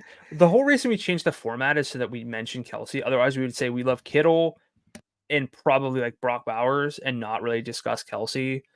He's still got a 14.6% target share, a little bit of downfield work, red zone work. Had a big play called back. Where he tried to pitch it again. No Pacheco. Like I think it's too dismissive to say like his salary is too high. That's a good call out. But Kittle's better, but I don't want to sit here and say Kelsey, just ignore it. Like, so that's my point. How will ignore about McBride? No. How do you feel about McBride? Really like McBride. Actually, let's just talk about all three of these guys. Bowers, Andrews, McBride. At salary, I'm probably ranking them Bowers, McBride, Andrews. Yeah. Overall, McBride, Bowers, Andrews. Bowers leads tight ends in yards. He's got good, healthy target shares. In week 1, he came into the season like not 100%. He was limited that first week of practice. Yeah. I know the matchups have been like by the color grading here, like they look good, but he's got some juice. Both 2 road games so far to start his career. I think he's my favorite non-Kittle tight end at salary. You asked me about Devontae. Like I could pay $1,500 less and fill tight end and get a guy with a similar role in Brock Bowers. Like I'd rather just do that. Okay. I mean, yeah, I love Bowers too. I don't know if it's a similar role. It is so far. Okay. All right. I think I agree with you that he's probably number 2 at tight end behind Kittle for me. Just because like I'd rather get to McBride due to game stacks, but 500 is going to go a long way this week because there's it's Bowers 1, McBride 2, Andrews 3 in this range. Yeah, at salary. And Kittle's above all of them, or is he Yes. behind Bowers? He is, but Okay. there's a good chance I play more Bowers just due to salary. Are there any? Kyle Pitt's dead. Yes. Okay. Are there any lower salary tight ends below 6,000 you're willing to use? I don't want to write off Dallas Goedert just yet. Sure. But he's game stacks only. Sure. Isaiah Likely's game stacks only, specifically like with Lamar. If I'm That's playing what I think. Dak, I was going to say with Goddard is I think he's only in line 5 Hurts. And with Likely, it's game stacks only. Mm-hmm. And probably only Lamar lineups for me, frankly.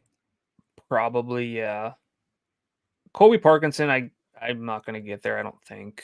Brevin Jordan did go on IR yesterday, which helps Dalton Schultz, but I still don't think he'll get enough work given the receiver competition there. It's like it helps him, but he was on the field a lot more. He was running more routes but he just is the 4th option at best. It's hard to love that. So I feel like we're probably paying, like at times, Goddard or Likely, but primarily $6,300 or more at tight end, correct? Yes. Which makes goes it back even to the balance harder. Discussion. Yeah. Yes. Exactly. Yeah. And also, again, does unfortunately have the appeal in Steele and Akers, which bums me out because I really don't want to do stuff like that. I think optimizers are going to go that route. I know. That's why I don't want to do it. Like from a point per dollar perspective, they're going to grade out well. And I just don't like that because it's like upside's the concern. And that's not going to be baked into that like median projection kind of thing. I don't see anybody else I want to use down low. I know Noah Fant's been like running a lot of routes. Johnny Smith got peppered from Skylar Thompson, but I'm not doing that. Correct. You could go to 46 for the Chiefs' best tight end who just got an extension. 0 targets last week. Seems good. Yeah, I see nothing down here personally. I don't either. Okay. Defense, going to scroll to the bottom and work up from there. I have not opened the defensive tab yet this week. I'm not going to lie. This new format allows me to just ignore it until we get to this point in the show. Oh boy. It ain't great. I can tell you that.